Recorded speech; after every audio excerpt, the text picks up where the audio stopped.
Good morning to all. मैं doctor Neha Singh आप सभी का डिपार्टमेंट ऑफ एंथ्रोपोलॉजी में स्वागत करती हूँ। आज हम यहाँ पर एकत्रित हुए हैं एंथ्रोपोलॉजी डे सेलिब्रेट करने के लिए। वर्ल्ड एंथ्रोपोलॉजी डे सेलिब्रेट किया जाता है हर वर्ष फरवरी के तीसरे बृहस्पतिवार यानी थर्ड थर्सडे को वर्ल्ड एंथ्रोपोलॉजी डे सेलिब्रेट किया जाता है। इस वर्ष 2026 में ये 19 फरवरी को सेलिब्रेट किया जा रहा है।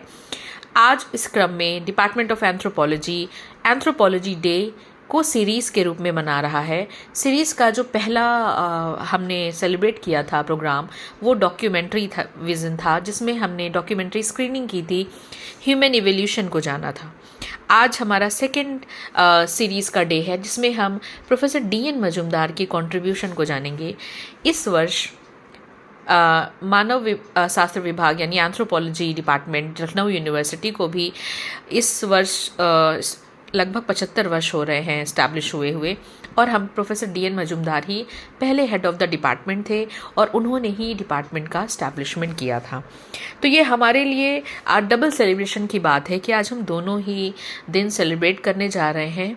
मैं आप सभी का तो सबसे पहले यहाँ स्वागत करती हूँ। मैं अपनी प्राचार्य प्रोफेसर सुनीता कुमार मैम का स्वागत करती हूँ कि अपने कीमती समय निकाल करके आप यहाँ पर उपस्थित हुई। मैं यहाँ पर अपने वरिष्ठ शिक्षक गणों में professor Sunita Singh ma'am, professor Vandana Preeti ma'am, professor Mamta Dogra ma'am, professor Ayesha Fatmi ma'am, doctor Indu Kanaujia ma'am और मेरे सभी कलीग्स और प्यारे स्टूडेंट्स, मैं आप सभी का स्वागत करती हूँ कि आप सभी यहाँ पर उपस्थित हुए। मैं इस क्रम में अपने वरिष्ठ जो हमारी आज की जो वक्ता हैं, मैं उनका भी यहाँ स्वागत करती हूँ। प्रोफेसर सत्या मिश्रा मैम, जिन्होंने मैंने बस मैम से ये आग्रह किया था कि मैम का लेक्चर है और कराना है। मैम ने बहुत एक्साइटमेंट से बोला कि हाँ, मैं बिल्कुल इसके लिए आना चाहती हूँ। तो मैं बहुत ही खुश हूँ कि मैम से मैंने सिर्फ ये एक बात बोली थी और मैम ने तुरंत इस बात को एक्सेप्ट किया। Thank you so much ma'am. मैं मैम का छोटा सा इंट्रोडक्शन देना चाहती हूँ। मैम हमारे इस नारी शिक्षा निकेतन PG कॉलेज में लगभग 23 वर्षों से कार्यरत हैं। मैम ने सोशियोलॉजी से ही MA किया था लखनऊ यूनिवर्सिटी से 1999 में और मैम ने PhD भी सोशियोलॉजी डिपार्टमेंट लखनऊ यूनिवर्सिटी से ही 2009 में कंप्लीट किया है। मैम UG लेवल के साथ साथ कई PG लेवल इंस्टीट्यूशन जैसे सेल्फ फाइनेंस में और साथ ही साथ IGNOU जैसे इंस्टीट्यूशन में भी एकेडमिक काउंसलर इवैल्यूएटर के रूप में भी कार्यरत है। मैम ने इतने अच्छे पब्लिकेशंस किए हैं, बहुत सारे रिप्यूटेड जर्नल्स में और पीयर रिव्यूड पब्लिकेशंस रहे हैं मैम के कई सारे नेशनल पब्लिशर से बुक पब्लिश्ड हुई हैं।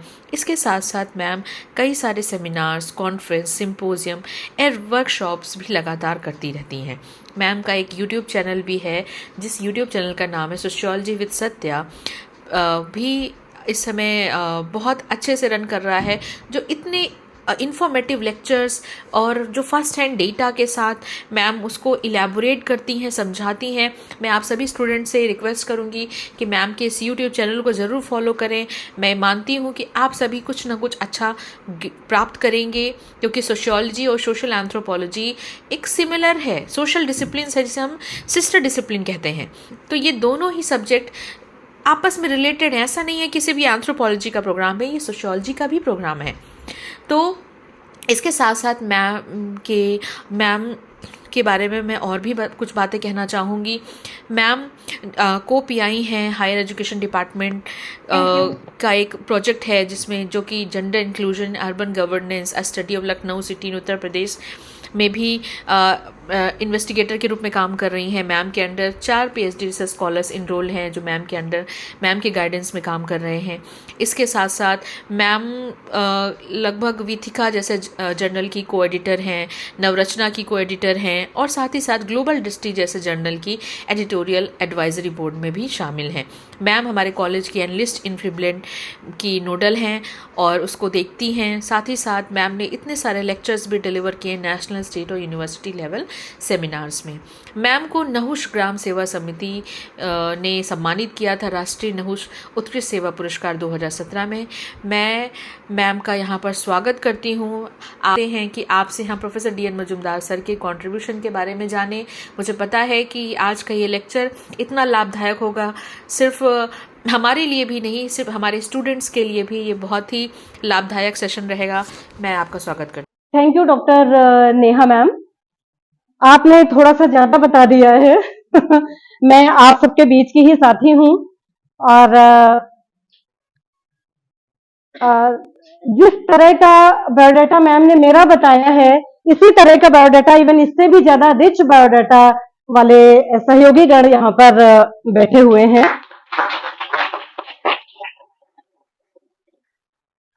तो सबसे पहले मैं आभार व्यक्त करती हूँ डॉक्टर नेहा का कि आपने मेरे पीएचडी के विषय से जोड़ते हुए और इस एक रिलेवेंट इवेंट को सेलिब्रेट करने में एक हमारी भूमिका कहीं पर सुनिश्चित की। इसके बाद दूसरा आभार बनता है प्राचार्य महोदया प्रोफेसर सुनीता कुमार मैम का, जो यहाँ पर उपस्थित हैं और हमेशा से मनोबल बढ़ाती रहती हैं और कुछ नया करने के लिए प्रेरित करती हैं सबको। वंदना दी और सुनीता सिंह दी, रुचि दी और आयशा, ये वरिष्ठ जन यहाँ पर उपस्थित हैं, और ममता डोगरा प्रोफेसर ममता डोगरा मैम, कीर्ति, इंदु कनौजिया, हो सकता है कि क्रम थोड़ा आगे पीछे हो रहा हो, वरिष्ठता क्रम और अनुरक्ति जी और शीमा, नीतू और रश्मि जी, सबके साथ बड़ा लंबा साथ रहा है। और जैसा कि नेहा जी ने बताया कि 23 वर्ष लगभग होने को हैं इस महाविद्यालय से जुड़े हुए और 20 साल लगभग पूरे होने को हैं इसी मार्च में प्रोफेसर डी एन मजूमदार और मोहाना गांव से जुड़े हुए। तो वर्ष 2005 में इस गांव से और प्रोफेसर डी एन मजूमदार से मेरा कहीं एक नाता जुड़ा। तो चूंकि इंटरडिसिप्लिनरी महफिल है जहां पर हमारे साथीगण अन्य विषयों के भी हैं, तो बहुत ज्यादा एंथ्रोपोलॉजिकल कॉन्टेक्स्ट में और एंथ्रोपोलॉजिकल अवधारणाओं को यूज करके अगर हम ना ही बात करें तो ज्यादा अच्छा होगा। तो सबसे पहले तो मैं शेयर करना चाहूंगी कि कैसे इस गांव पर पीएचडी करने के बारे में मैंने सोचा। मेरा बच्चों एमए में इंडस्ट्रियल सोशियोलॉजी था, जो ऑप्शनल पेपर था वो था इंडस्ट्रियल सोशियोलॉजी, और मैंने दूर दूर तक कहीं नहीं सोचा था कि मैं रूरल सोसाइटी पर कभी भविष्य में कुछ काम भी करूंगी।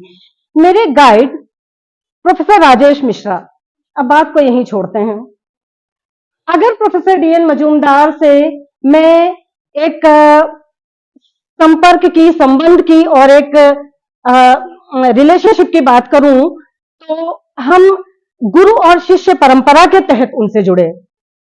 प्रोफेसर डी एन मजूमदार जो कि समाजशास्त्र विभाग में पहले आए, पहले समाजशास्त्र विभाग में उन्होंने अध्यापन कार्य किया और बाद में वे जो 1951 में न्यूली क्रिएटेड लखनऊ यूनिवर्सिटी का डिपार्टमेंट ऑफ एंथ्रोपोलॉजी था, उसके पहले अध्यक्ष बने, उसके पहले विभागाध्यक्ष बने। तो प्रोफेसर मजूमदार के शिष्य थे famous rural sociologist professor Brijraj Chauhan. तो प्रोफेसर बृजराज चौहान ने अपने गुरु से जो ट्रेडिशन सीखा, फील्डवर्क का ट्रेडिशन सीखा, विलेज स्टडीज का ट्रेडिशन सीखा, री स्टडीज का ट्रेडिशन सीखा और स्ट्रक्चरल फंक्शनल अप्रोच को मेथोडोलॉजी के रूप में वहां से ग्रहण किया, उन्होंने अपने शिष्यों में आगे बढ़ाया। प्रोफेसर चौहान के शिष्य थे मेरे guide professor Rajesh Mishra sir. तो इस तरह से देखा जाए तो मैं चौथी पीढ़ी की हुई, प्रोफेसर मजूमदार सर, उसके बाद प्रोफेसर बृजराज चौहान, फिर प्रोफेसर राजेश मिश्रा सर, और चौथी पीढ़ी के रूप में मैं यहाँ पर आप सभी के सामने उपस्थित हूँ। हाँ, मैं जस्ट कहने ही जा रही थी कि उसी श्रृंखला से सुनीता दी भी, जो हमारी सीनियर रही हैं लखनऊ यूनिवर्सिटी में भी, तो सुनीता जी भी उसी परंपरा से जुड़ी रही हैं। तो ये हमारे लिए बहुत गौरव की बात है कि आज कम से कम प्रोफेसर मजूमदार और वर्ल्ड एंथ्रोपोलॉजी डे के जो एक माह के सेलिब्रेशन की जो योजना बनाई है नेहा मैम ने, उसके उपलक्ष्य में हम थोड़े से भाव, थोड़ी सी श्रद्धांजलि प्रोफेसर मजूमदार सर के कंट्रीब्यूशन को समर्पित कर पा रहे हैं। तो चलिए बात फिर हम वहीं से शुरू करते हैं कि एक तो ये गुरु शिष्य परंपरा के कारण हम प्रोफेसर मजूमदार से संबंधित रहे, और दूसरा professor Chauhan sir rural sociologist हैं, और उनका ये मानना था कि चेंजेस बहुत तेजी से घटित हो रहे हैं, गांव बहुत तेजी से बदल रहे हैं। सिर्फ ब्रिजराज चौहान का ही नहीं मानना था, अन्य समाजशास्त्रियों का भी ये मानना था कि परिवर्तन बहुत तेजी से घटित हो, इसके पहले ही गांव का अध्ययन कर लिया जाए। इसी को दृष्टिगत रखते हुए 1950s के आसपास 20वीं शताब्दी के 50वें दशक में 5वें दशक में 1950 के आसपास बड़े पैमाने पर रूरल स्टडीज प्रारंभ की गई, और उसके कुछ समय बाद रिविजिट भी शुरू हो गए। जिन लोगों ने उन गांवों का अध्ययन पहले से खुद किया था, वो पुनः 10 साल बीतने के बाद, 8 साल बीतने के बाद, 12 साल बीतने के बाद उन गांवों में जाकर अध्ययन करने लगे, क्योंकि परिवर्तन की प्रक्रियाएं बहुत तीव्र गति से घटित हो रही थी। तो प्रोफेसर चौहान का इंटरेस्ट था, उनकी रुचि थी कि जो भी शोध किए जाए वे ग्रामीण समाजशास्त्र के क्षेत्र में अध्ययनों पर आधारित हो। तो संभवतः मेरे शोध निर्देशक जो जिनका मैं जिक्र कर चुकी हूँ, प्रोफेसर राजेश मिश्रा सर के मस्तिष्क में कोई प्लान चल रहा होगा, और उन्होंने मुझसे पूछा कि क्या तुम इस विषय पर रिसर्च कर पाओगी। बहुत चैलेंजिंग था, इसलिए चैलेंजिंग था क्योंकि प्रोफेसर मजूमदार ने 6 लोगों की टीम के साथ 3 साल तक उस गांव का फील्ड वर्क किया था, पार्टिसिपेंट ऑब्जर्वेशन। एंथ्रोपोलॉजी, सोशियोलॉजी और हो सकता है कि एजुकेशन में भी बच्चे मेथोडोलॉजी पढ़ते हैं। आप लोगों को पता होगा कि कितना टफ टास्क है कि किसी ग्रुप में जिसकी आप स्टडी कर रहे होते हैं, उसमें उसका सदस्य बनकर, उसके साथ घुल मिलकर उस सोसाइटी का अध्ययन करना, जो कि फील्ड वर्क और पार्टिसिपेंट ऑब्जर्वेशन पर बेस्ड होता था। तो ये होलिस्टिक स्टडीज का एक ट्रेंड चल पड़ा था। तो पहली चीज तो प्रोफेसर मजूमदार के पास 6 लोगों की टीम थी। दूसरी चीज की ये जो एक लखनऊ कर्नल यूनिवर्सिटी प्रोजेक्ट करके लॉन्च हुआ था, और जिसको ये फोर्ड फाउंडेशन वित्तीय सहायता प्रदान कर रहा था, अनुदान दे रहा था। तो उनके पास उनको एक फाइनेंशियल सपोर्ट मिल रहा था इस प्रोजेक्ट को पूरा करने के लिए, इस अध्ययन को पूरा करने के लिए। लेकिन मैं यहाँ अपने आप में एक टीम थी, मैं अकेली थी, इसलिए बहुत चैलेंजिंग था। महिला होने के नाते भी फील्ड में जाकर काम करने के दौरान बहुत तरह के चैलेंजेस आते हैं। शुरू में जब मैंने रिसर्च शुरू की तो थोड़ी सी लिमिटेशंस और बाधाएं, छुटपुट बाधाएं इस संदर्भ में भी फेस करनी पड़ी, लेकिन धीमे धीमे गांव वालों के साथ बिल्कुल घुल मिल गए। एक और बहुत अच्छी बात थी कि उस समय नारी शिक्षा निकेतन महाविद्यालय में वहां की 5 स्टूडेंट्स पढ़ती थी, और जिनमें से 3 ने सोशियोलॉजी ले रखी थी और 2 ने एंथ्रोपोलॉजी ले रखी थी। तो इन 5 बच्चों की एक बढ़िया सी टीम बन गई। छुट्टी वाले दिन मैं जाती थी, सुबह से बच्चे इंतजार किया करते थे, लैंडलाइन फोन था, पहले ही बात हो जाती थी, और फिर बच्चों के साथ मिलकर डाटा कलेक्शन करते थे। और मैंने जो अधूरी मेरी पीपीटी है, जिसको मैं किसी और दिन आप लोगों के साथ प्रेजेंट करूंगी, मैंने मैम से वादा किया है, अपनी इच्छा जताई है कि क्योंकि वो पीपीटी में पूरा नहीं कर पाई, और उसमें बहुत सारी ऐसी जानकारियां और चीजें हैं जो शायद मैं आज यहाँ आपको दिखा तो पाऊंगी ही नहीं, शायद मैं बता भी ना पाऊं। तो वो पिक्चर्स के माध्यम से मैंने वहां पर प्रदर्शित करने का प्रयास किया था। वो पीपीटी में पूरा नहीं बना पाई व्यस्तता के कारण। तो मैं जब भी मैं 2-3 दिन में पीपीटी रेडी कर लूंगी, तो मैं मैम से कह के एक क्लास आप लोगों की ले लूंगी, और उसका डिस्प्ले हो जाएगा, हम लोग स्मार्ट पैनल पे पीपीटी प्रेजेंटेशन देख लेंगे। तो हम बात करने आए थे प्रोफेसर मजूमदार के कंट्रीब्यूशन पर, और हमें लग रहा है कि भूमिका ही बहुत लंबी होती चली जा रही है। एक्चुअली विषय बहुत वृहद है, इतना वैरायटी भरा और इतना रिच कंट्रीब्यूशन रहा है उनकी राइटिंग्स की दृष्टि से देखा जाए तो 100 से भी ज्यादा आर्टिकल्स, उनके रिसर्च पेपर्स प्रोफेसर मजूमदार के विभिन्न देशी विदेशी राष्ट्रीय अंतर्राष्ट्रीय पत्र पत्रिकाओं में पब्लिश हुए हैं, जिनका यहाँ पर पूरा ब्यौरा प्रस्तुत कर पाना बहुत टफ काम है। और दूसरा, उनकी राइटिंग्स भी बड़ी बहुत अलग अलग फील्ड्स में थी, कह सकते हैं कि बहुत बहुविध अध्ययन किए प्रोफेसर मजूमदार ने। एक बार अगर हम उनकी बायोग्राफी पर दृष्टिपात करें तो बच्चों, आप सभी ने पढ़ ही रखा होगा कि 3 जून 1930, अगर मैं भूल नहीं रही हूं तो 3 जून 1930 कह दिया मैंने, तो 3 जून 1903 को प्रोफेसर मजूमदार का जन्म पटना में, बिहार राज्य के पटना जिले में हुआ था। इनकी प्रारंभिक शिक्षा दीक्षा कलकत्ता में हुई।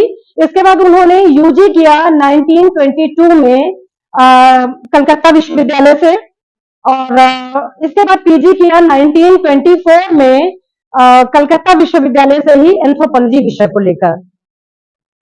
फिर इसके बाद प्रोफेसर मजूमदार बेहद मल्टीटास्किंग पर्सनैलिटी वाले व्यक्ति थे, बेहद मल्टी डायमेंशनल थे। इनकी मदर का नाम था मिसेस कुसुम कुमारी, फादर थे मिस्टर रेवती मोहन मजूमदार, और इनकी पत्नी का नाम था मिसेस माधुरी गुहा, और इनकी एकमात्र संतान थी इनकी बेटी, जिसका नाम था प्रोमिला कुमकुम, मिस प्रोमिला कुमकुम। तो ग्रेजुएशन इन्होंने 1922 में किया, पोस्ट ग्रेजुएशन 1924 में एंथ्रोपोलॉजी विषय को लेकर किया, और इन्होंने फर्स्ट फील्ड ट्रिप करी 1924 में। आप सोचिए, जिस चीज की शुरुआत ही बहुत अच्छी हो, जाहिर सी बात है कि वो व्यक्ति कहां तक जाएगा, मतलब सफलता के चरम तक तो जाएगा ही। 1924 में सी रॉय, शरद चंद्र रॉय, जो कि बहुत फेमस इंडियन एथ्नोग्राफिक स्टडीज के लिए जाने जाते हैं, एथ्नोग्राफर रहे हैं, निजातिवेत्ता रहे हैं, उनके सानिध्य में इन्होंने बिहार की हो जनजाति का अध्ययन किया, और इन्होंने विजिट किया और गहन क्षेत्र कार्य किया। तो क्षेत्र कार्य के यानी फील्ड वर्क ट्रेडिशन के जो प्रारंभिक संस्कार थे, वे शरद चंद्र रॉय के सानिध्य में प्रोफेसर मजूमदार के अंदर उत्पन्न हुए और विकसित होने शुरू हुए। यहीं पर इनको 1926 में प्रेमचंद रायचंद स्कॉलरशिप मिलती है कलकत्ता विश्वविद्यालय में ही, और इसके बाद 1929 में यूनिवर्सिटी ऑफ कलकत्ता में माउथ गोल्ड मेडल से इन्हें पुरस्कृत किया जाता है, गोल्ड मेडलिस्ट भी रहे हैं। अब पहले हम बात कर लेते हैं पीएचडी की। इन्होंने पीएचडी 1935 में किया कैम्ब्रिज से, कैम्ब्रिज यूनिवर्सिटी से। इनका टॉपिक था कल्चर चेंज अमंग द हो। हम सभी बच्चे बचपन से पढ़ते आए हैं। सोशियोलॉजी किसी ने बहुत अच्छे से पढ़ी हो न पढ़ी हो, एंथ्रोपोलॉजी वाले बच्चे तो जानते ही होंगे, जाति एक बंद वर्ग है ना। ये कथन सबने सुना है, जैसे मैकावर और पेट का कथन है समाजशास्त्र सामाजिक संबंधों का जाल है, सभी जानते हैं। वैसे ही जाति एक बंद वर्ग है कथन प्रोफेसर मजूमदार और मदन ने अपनी book an introduction to social anthropology, जो हिंदी में भी अवेलेबल है, सामाजिक मानव शास्त्र एक परिचय के नाम से, उसमें ये कथन प्रतिपादित किया है जाति की व्याख्या करते हुए। ये पुस्तक जितनी लोकप्रिय आज से 25-30 साल पहले थी, उतनी ही आज भी है। न केवल बीए के विद्यार्थी इस पुस्तक को पढ़ते हैं, बल्कि सिविल सर्विसेज की तैयारी करने वाले और एकेडमिशियंस जो रिसर्च वर्क करते हैं, ये प्रोफेसर भी अपने शोधों में इस पुस्तक का रेफरेंस देना नहीं भूलते, जहां पर भी जाति की व्याख्या की जाती है।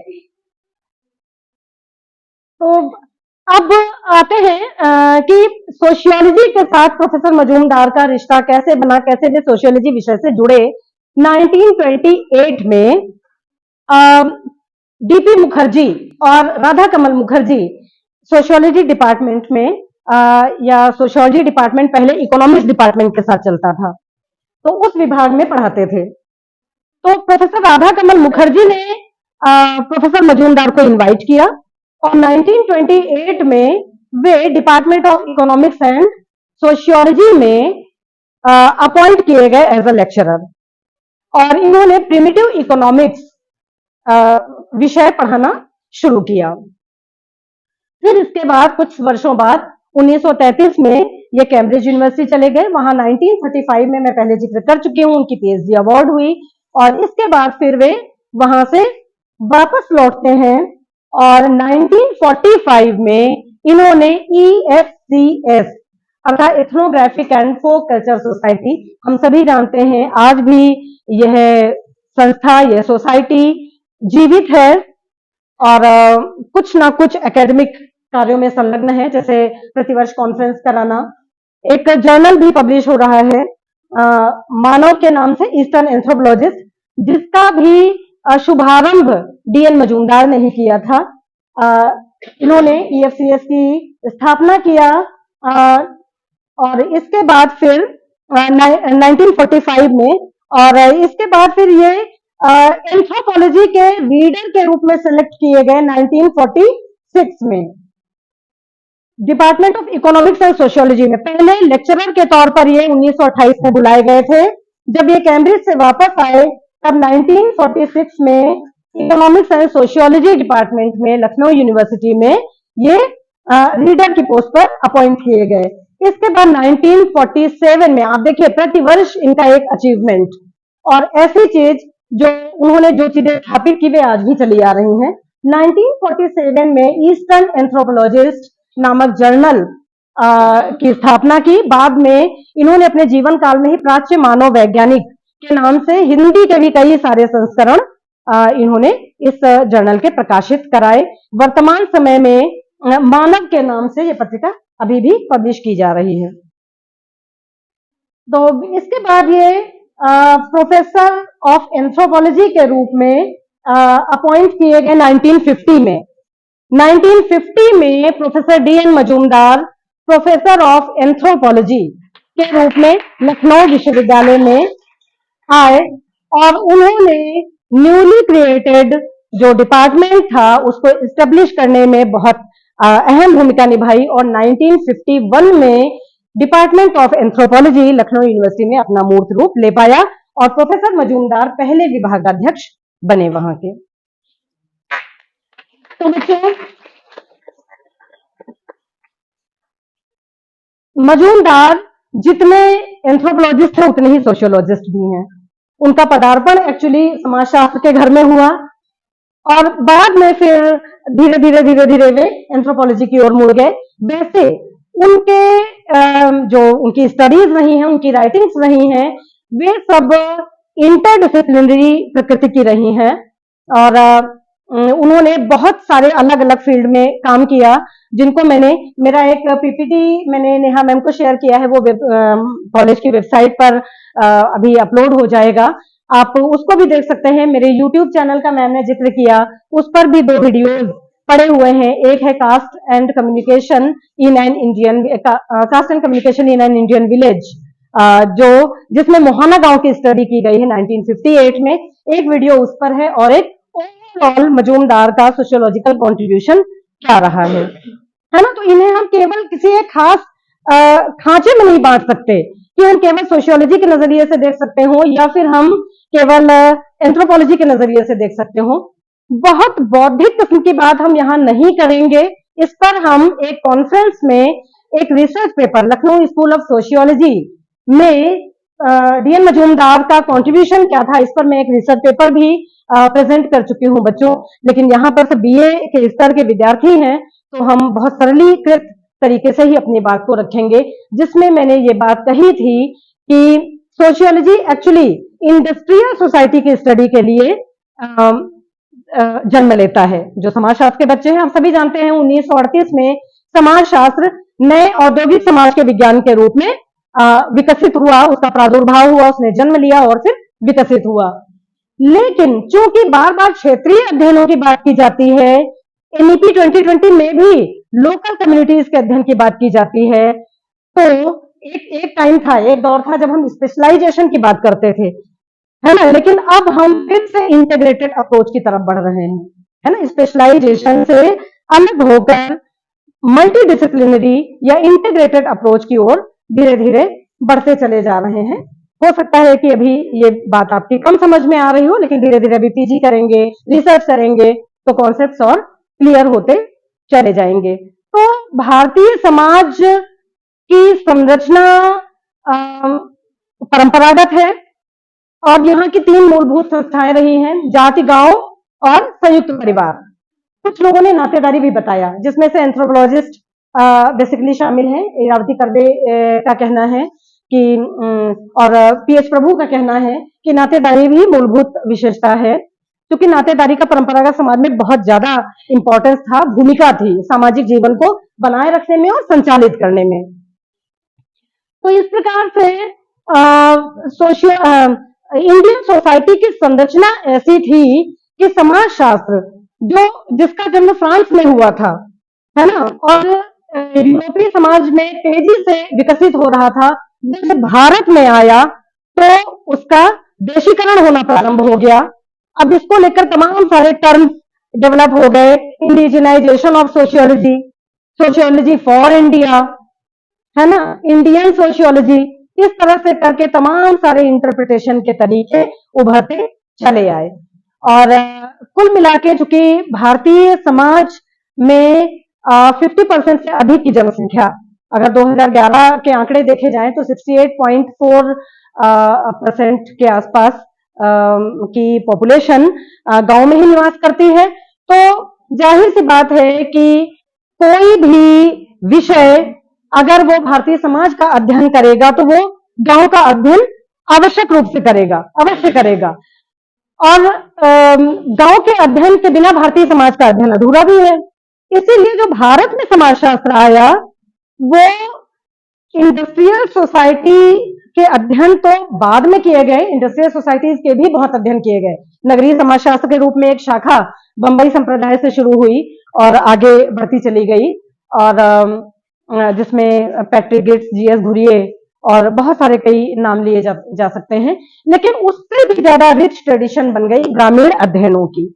तो कभी कभी ये कहा भी जाता है कि एंथ्रोपोलॉजी का विषय है लघु समुदायों का अध्ययन, है ना, प्रिमिटिव सोसाइटीज का अध्ययन, प्रिमिटिव सोसाइटीज यानी ट्राइब्स का अध्ययन, और जो लिटिल कम्युनिटीज हैं, जो कृषक समाज है, पीजेंट सोसाइटीज हैं, वे क्या है, रूरल सोसाइटी का ही एक स्वरूप है, उनका अध्ययन न केवल मानव शास्त्र में बल्कि समाज शास्त्र में और साथ में इकोनॉमिक्स में भी काफी ज्यादा प्रचलित हो गया।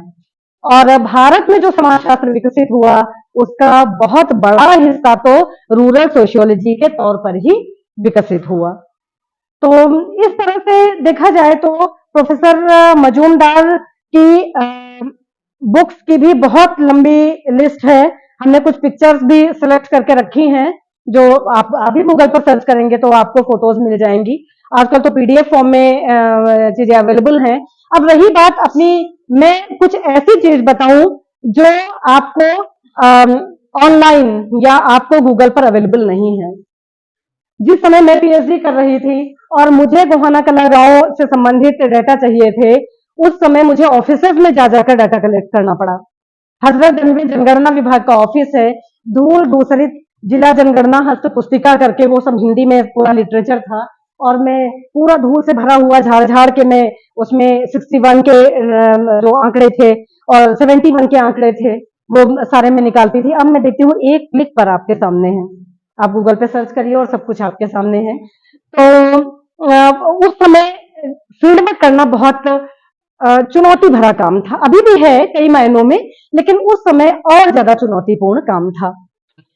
तो जैसा कि हमने बताया कि प्रोफेसर मजूमदार की स्टडीज बहुत वैरायटी भरी थी और इन पर मेरे कुछ पेपर, हाँ अभी मैं बोंगाबाद की अवधारणा सर्च कर रही थी। मजूमदार की चूंकि एंथ्रोपोलॉजिकल टच ज्यादा देना था, बच्चे चूंकि डिपार्टमेंट ऑफ एंथ्रोपोलॉजी ये इवेंट करा रहा है तो एंथ्रोपोलॉजी वाले बच्चे कुछ ज्यादा ही लाभ उठाएं, तो बोंगाबाद पे एक मेरा ही रिसर्च पेपर किसी जर्नल में छपा हुआ है, वो उस पर दे रहा था, मैंने स्क्रीनशॉट ले लिया है। तो प्रोफेसर धीरेन्द्र नाथ मजूमदार की राइटिंग्स, ये देखिए, ये मेरी एक बुक है जो 2025 में पब्लिश हुई है। इसमें ये पुस्तक भी बड़ी मेहनत से मिली थी। कहानियां बहुत सारी जुड़ी हैं पीएचडी से जुड़ी हुई, और जिनका उल्लेख हम टाइम टू टाइम करेंगे। ये एक मैप है जो इंडियन एंथ्रोपोलॉजी नामक पुस्तक में ये प्रकाशित हुआ है। इसमें देखिए ये बताया गया है कि कौन सी स्टडीज इनकी जनजातियों पर आधारित है, कौन सी इनकी विलेज स्टडीज हैं, एथनोग्राफिक स्टडीज जो इनके जनजाति पर आधारित अध्ययन थे और गांव के अध्ययन थे वे एथनोग्राफिक थे, और बाकी इनके अध्ययन थे वे प्योर सोशियोलॉजिकल प्योर एंथ्रोपोलॉजिकल अध्ययन रहे हैं।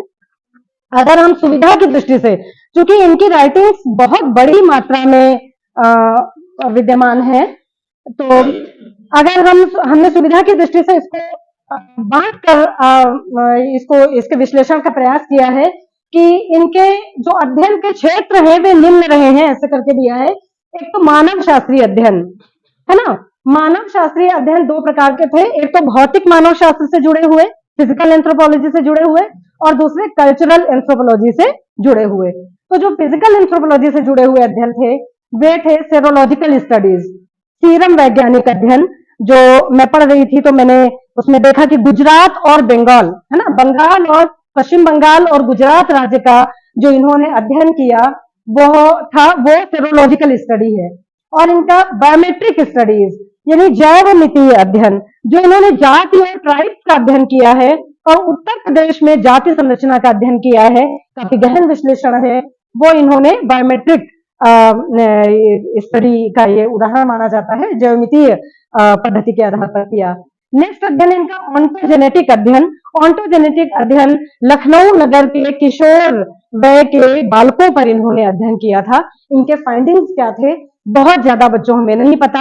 हाँ, एक बात हम अपने अनुभव से जरूर आप लोगों से साझा करेंगे कि जब हम पीएचडी कर रहे थे 2009 में अवार्ड हुई, 20 साल पहले 2005 में रजिस्ट्रेशन हुआ। मैंने फील्डवर्क पर मैं पहली बार 2005 में गई, फिर इसके बाद 2009 तक मैं टाइम टू टाइम वहां पर जाती रही। 4 साल का दौर था। उस समय बहुत ज्यादा मेच्योरिटी नहीं थी, बहुत सारी चीजें मैंने मिस कर दी। तो एक रिसर्चर को बहुत जागरूक होना, बहुत अवेयर होना, बहुत कॉन्शियस रहना जरूरी होता है, क्योंकि बाद में फील्ड से जब आप दूर हो जाते हैं, बहुत सारे व्यक्ति, बहुत सारे सोर्सेस ऐसे होते हैं जो इस दुनिया से ही जा चुके होते हैं, आपको दोबारा नहीं मिल सकते। तो फिर इसलिए जैसे उस टाइम बहुत ज्यादा ऑनलाइन चीजों का प्रयोग भी नहीं होता था, तो अब मुझे लगता है कि कई सारे इंटरव्यूज की रिकॉर्डिंग कर लेनी चाहिए थी। जैसे कि जो प्रोफेसर मजूमदार के जो एक इन्फॉर्मर थे शत्रुघ्न सिंह, और बहुत सारे उनके इन्फॉर्मर थे, लेकिन उनको जानने वाले उस गांव में जब हम 50 साल बाद गए उस स्टडी के, 1958 में उनकी बुक पब्लिश हुई, 55 तक उन्होंने 53 से 55 तक उन्होंने फील्ड वर्क किया मोहना गांव का। और तो वहां पर शत्रुघ्न सिंह ही एकमात्र व्यक्ति बचे थे जो मजूमदार को जानते थे। तो जितना उनकी मेमोरी में था, जितना उनको याद था, उतनी चीजें उन्होंने मुझसे शेयर की। उनका मैंने इंटरव्यू लिया था, लेकिन हाथ से लिख के लिया था, रिकॉर्डिंग के बारे में सोचा ही नहीं था। और उनका फोटो है मेरे पास, जो जब कभी हम पीपीटी प्रेजेंटेशन करेंगे तो आप लोगों को हम वो फोटो जरूर दिखाएंगे कि जो उस समय भी इन्फॉर्मर थे। वो मैंने एक वो स्लाइड ही बनाई है, Mohana village, Mohana then and now करके। और देन एंड नाउ क्या, वो 3 बिंदुओं पर, एक जब 1958 का मोहाना, और दूसरा गोहाना कला। बेसिकली उस गांव का नाम था गोहाना कला। तो उस समय एक ट्रेंड चल रहा था कि सुडोनिम लोग वो रखते थे ना, छद्म नाम रखते थे, पात्रों के नाम बदल देते थे, गांव के नाम बदल देते थे। तो ये जो विलेज स्टडीज की जो ट्रेडिशंस हैं, इनमें बहुत सारे लोगों ने अपने रियल गांव का नाम, अपना जो इमीडिएट गांव था उसका नाम बदल दिया, और उन्होंने वो सुडोनिम का वो किया, छद्म नाम रखे। और इनकी विलेज स्टडी मशहूर बच्चों, इन्होंने किया था सामाजिक जागरूकता और नगरीय ग्रामीण अंतरक्रिया के अध्ययन के लिए, लेकिन इनकी विलेज स्टडी जजमानी व्यवस्था के लिए जानी जाती है। फेमस हो गई जाति और जजमानी व्यवस्था के अध्ययन के लिए। अब इस गांव की पहचान कैसे की, उसकी भी अपनी कहानी है। मैंने कहा ना, इतना बड़ा विषय और केवल एक टॉपिक पर केवल एक टॉपिक पर मैंने पीएचडी करी है। अब आप सोच लीजिए कि कितनी ट्राइब्स का अध्ययन इन्होंने किया। हो ट्राइब्स का अध्ययन किया, मुंडा ट्राइब का अध्ययन किया। हो ट्राइब, मुंडा ट्राइब, जिसका इन दोनों के अध्ययन के दौरान ही इन्होंने बोंगावाद की अवधारणा प्रतिपादित की थी। जैसे मानववाद की अवधारणा प्रतिपादित की गई कि बोंगावाद एक ऐसी अलौकिक शक्ति है जो किसी भी व्यक्ति, वस्तु या किसी भी प्रतीक में, सिंबल में विद्यमान हो सकती है। ये धर्म का प्रारंभिक स्वरूप है ना। जब एलिमेंट्री फॉर्म की जब व्याख्या की जाती है धर्म की, तो जनजातीय धर्म, ये जो विकसित धर्म है, उसका प्रारंभिक स्वरूप है। इसके अलावा इन्होंने कोरवा जनजाति का अध्ययन किया, इन्होंने थारू जनजाति का अध्ययन किया, मध्य प्रदेश की भी कुछ जनजातियों का अध्ययन किया। और जौनसार बाबर जो तराई क्षेत्र में निवास करने वाली जनजाति है, जो मैप अभी मैं दिखा रही थी उसमें बाकायदा सब इसमें ये शो किया गया है कि कौन सा ट्राइबल अध्ययन है इनका, कौन सा विलेज स्टडी है, और कौन से इनके जो प्योर एंथ्रोपोलॉजिकल स्टडीज है या फिजिकल एंथ्रोपोलॉजी से जुड़े हुए अध्ययन है। दूसरा हाँ, एक चीज और मैं कहना भूल गई कि ऑन्टोजेनेटिक अध्ययन किए इन्होंने, और इन्होंने आर्कियोलॉजिकल स्टडीज भी की। मुझे अभी भी याद आता है कि जब मैं ईएससीएस की लाइब्रेरी गई, पहले चांदगंज में हुआ करती थी, बाद में वो अलीगंज में शिफ्ट हो गई, और समय की मार झेलते झेलते एक बहुत रिच लाइब्रेरी, जिसमें बड़ा सा म्यूजियम था। जितनी बड़ी क्लास में आप बैठते हैं ना, इसका डबल एक और क्लास जोड़ दी जाए, इतना बड़ा म्यूजियम, जिसमें बहुत दुर्लभ जनजातियों के ऑर्नामेंट्स, उनके औजार, उनकी ड्रेसेस और जाने क्या क्या चीजें वहां पर डिस्प्ले थी। अब का दौर होता तो मैं रिकॉर्डिंग करती। बहुत अफसोस होता है कि हम कितने प्राचीन काल में जी रहे थे उस समय, और ये सारी चीजें हमने क्यों मिस कर दी। तो वो उस लाइब्रेरी में हम गए, तो वहां पर उन्होंने एक आर्कियोलॉजिकल स्टडी किया है, रूपकुंड रहस्य नाम से।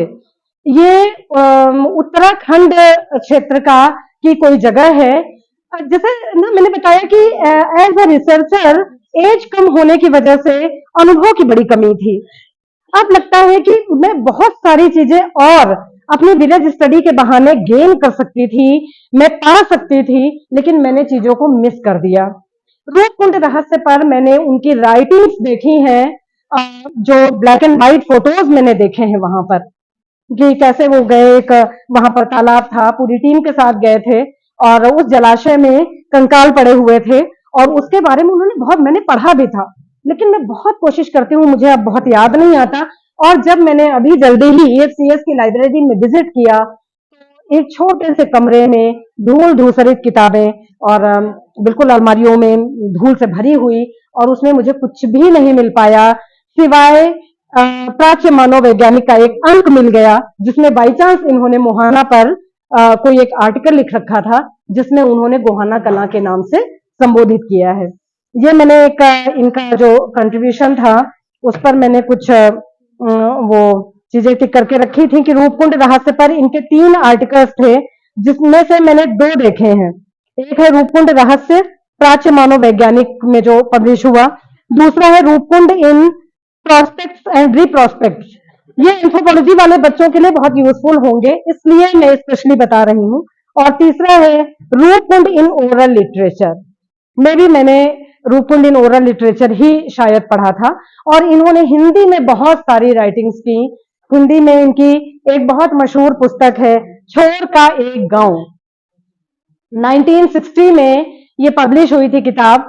और सबसे बड़ी बात यह है कि मुझे किसी ने ये बताया कि ये पुस्तक पहले हिंदी में प्रिंट होकर आई, बाद में अंग्रेजी में प्रकाशित हुई। तो यह अनोखा उदाहरण मुझे पहली बार सुनने को मिला कि न विलेज ऑन द फ्रिंज करके, शायद इंग्लिश में, लेकिन इंग्लिश एडिशन मुझे कभी देखने को नहीं मिला कहीं पर।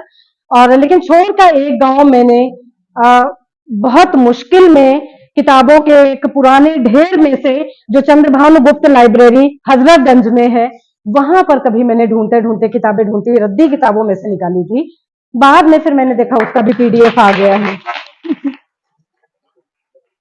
लेकिन बच्चों अब उसका भी पीडीएफ आ गया है। अब बस देखो, बातें तो बहुत हैं, एक बात और हम कहना चाहेंगे कि जब गांव चुनने का मौका आया या पीएचडी का विषय चुनने का मौका आया, तो मेरे गाइड ने ये कहा कि हमारे गुरु चाहते हैं, हमारे गाइड चाहते हैं कि मोहाना गांव की स्टडी कराई जाए, तो मैं चाहता हूं कि कोई सीरियस व्यक्ति, सीरियस रिसर्चर अच्छे तरीके से स्टडी करे।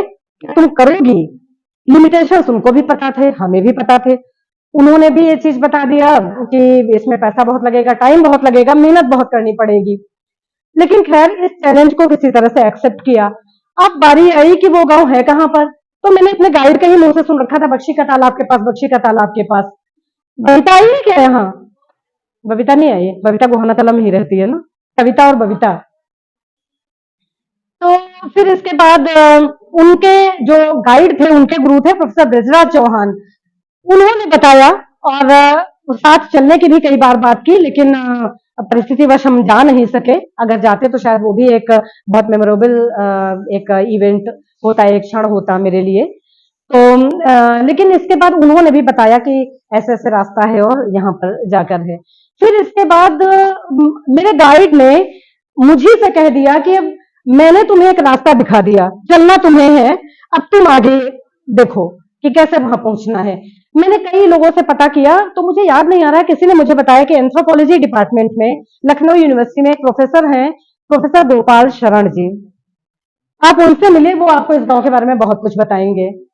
भाई वो कैंपस में ही रहते थे, मैं उनसे गई और उनसे मिलने का भी एक निराला ही अंदाज था, बिल्कुल मार्क्सिस्ट स्टाइल में। वो सफेद दाढ़ी, कुर्ता पैजामा और सदरी पहने और एक बुक लिए वो आर्म चेयर पे बैठे हुए कुछ रीडिंग कर रहे थे। जब मैं गई तो वो उन्होंने ऊपर से नीचे तक यूं करके देखा, जैसे जाने मतलब मैंने कोई दूसरी दुनिया की बात कह दी हो। पीएचडी करना मेरे बस की बात नहीं, मैं उसी टाइम समझ गई। उनकी बॉडी लैंग्वेज ऐसी थी। फिर इसके बाद वो उठ के खड़े हुए और बिना बोले मेरे को इशारा किया कि पीछे आ जाओ। रश्मि हो सकता मिली हो गोपाल शरण जी से। वो आगे आगे, अच्छा, वो आगे आगे चलते गए और मैं पीछे पीछे चलती गई। मैंने कुछ उनसे कहना चाहा तो उन्होंने यूं कहा, फिर मैं चुपचाप चली गई। आगे वो डालीगंज तक हमको पैदल लेके गए और डालीगंज में एक पुराना सा मोहल्ला जिसमें कुंडी वाला दरवाजा था, उन्होंने जाके कुंडी खटखटाई। एक बूढ़े से व्यक्ति ने दरवाजा खोला और फिर उन्होंने कुछ इशारे से कहा और मुझसे कहा अब बात कर लो। सिर्फ इतना बोले वो, और इसके बाद वो वापस चले आए। अब मैं बार बार मुड़ के देखती रही, उन्होंने मुड़ के एक बार भी नहीं देखा। फिर जब वो जो व्यक्ति दरवाजे पर खड़े थे, वो व्यक्ति थे मिस्टर चंद्रसेन जी। चंद्रसेन जी डीएन मजूमदार की टीम के एक मेंबर थे। चंद्रसेन जी, सुनील मिश्रा जी, महेश चंद्र, एस्थर तिवारी और हैप्सी डेविड, एक नाम याद नहीं आ रहा है। छह लोग थे, 6 लोगों की टीम थी जो वहां पर फील्ड वर्क के लिए जाती थी। बहुत बड़े व्यक्तित्व के बारे में कुछ भी कहना थोड़ा मतलब बड़ा चुनौती भरा काम है, लेकिन मैंने बहुत हिम्मत करके चंद्रसेन जी से एक बार पूछ ही लिया कि सर ये बताइए कि आपने इस किताब में कई जगह मैंने लिखा हुआ पढ़ा है कि जब उनकी टीम फील्ड वर्क के लिए जाती थी तो महिलाएं उनसे खुल के बात नहीं करती थी, लेकिन वहां पर एस्थर तिवारी और हैप्सी डेविड, बाद में पता चला वो पुरुष थे, तो मैं महिला समझ रही थी। तो और एस्थर तिवारी महिला थी, तो क्यों ना दुबे जैसे शमीर पेट का अध्ययन करने के लिए गए थे, तो उन्होंने स्पेशलिस्ट की एक टीम बनाई थी। अभी भी अगर आप भारतीय ग्राम, हिंदी में भी है, इंडियन विलेज अंग्रेजी में भी है, और लगभग 14 भाषाओं में ये पुस्तक प्रकाशित हुई और इतनी पॉपुलर और माइलस्टोन स्टडी रही है रूरल सोशियोलॉजी के फील्ड में, एंथ्रोपोलॉजी के फील्ड में। तो उसमें उन्होंने साफ लिखा है कि उन्होंने एक्सपर्ट्स की पूरी टीम रखी थी। उन्होंने एक ऐसी सोशियोलॉजी में, साइकोलॉजी में, एंथ्रोपोलॉजी में प्रशिक्षित महिला और एक डॉक्टर महिला को रखा था, इवन एक साइकोलॉजिस्ट को भी रखा था, क्योंकि वो जिस क्षेत्र का अध्ययन कर रहे थे वो मुस्लिम बहुल एरिया था और वहां पर महिलाओं से डायरेक्ट कोई पुरुष बात नहीं कर सकता था, तो वो महिलाएं जाकर फील्ड वर्क करती थी। तो मैंने उनसे कहा कि आप एस्थर तिवारी जी को क्यों नहीं लेकर गए? उन्होंने बस ऊपर से नीचे तक घूर के देखा, जवाब कुछ भी नहीं दिया। उनका ये कहना था कि वो लोग साइकिल से जाते थे और ज्यादातर, तो वैसे बता दूं कि फील्ड वर्क में तो डे नाइट का पूरा स्टे होता है, रात दिन आप रहते हैं, लेकिन उन्होंने ईमानदारी से बताया कि हमने डे नाइट का स्टे तो किया ही था, लेकिन ज्यादातर हम सुबह जाते थे और देर रात को वापस आ जाते थे। और फिर इसके बाद साइकिल से जाते थे, साइकिल से आते थे और फिर कॉफी हाउस में प्रोफेसर मजूमदार शाम को मिलते थे उस पूरी टीम के साथ और वहां पर बैठकर कॉफी पी जाती थी और डिस्कशन होता था कि आज क्या क्या काम किया गया और क्या क्या डाटा कलेक्ट किए गए। तो वो चंद्रसेन जी, अब जैसे एक ये भी एक बहुत इंपॉर्टेंट जो चीज मैंने छोड़ दी कि मैंने जो इंटरव्यू लिया वो मेरा लिखा हुआ था, उसकी कोई रिकॉर्डिंग मेरे पास अवेलेबल नहीं है।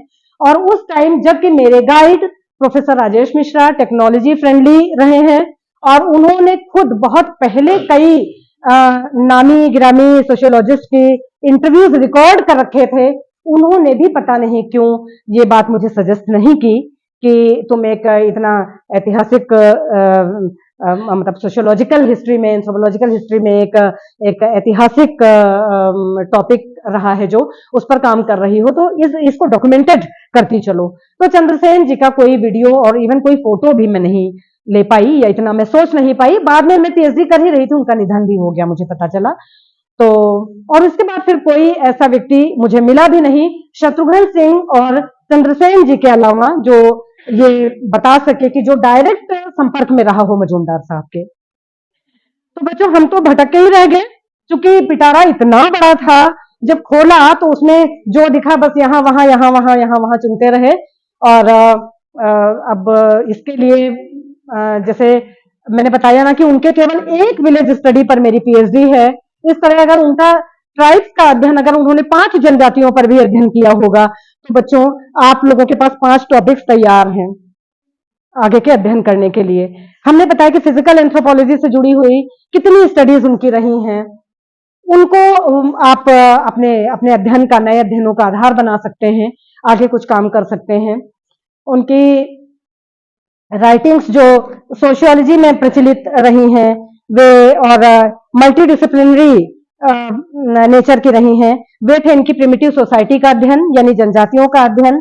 दूसरा जो ग्रामीण समुदाय संबंधी अध्ययन, हम मुहाना पर अटक के रह गए, इन्होंने छोड़ का एक गांव भी का अध्ययन किया है। एक क्लस्टर ऑफ विलेजेस था जो मिर्जापुर की धनौरी दुद्धि तहसील का गांव था।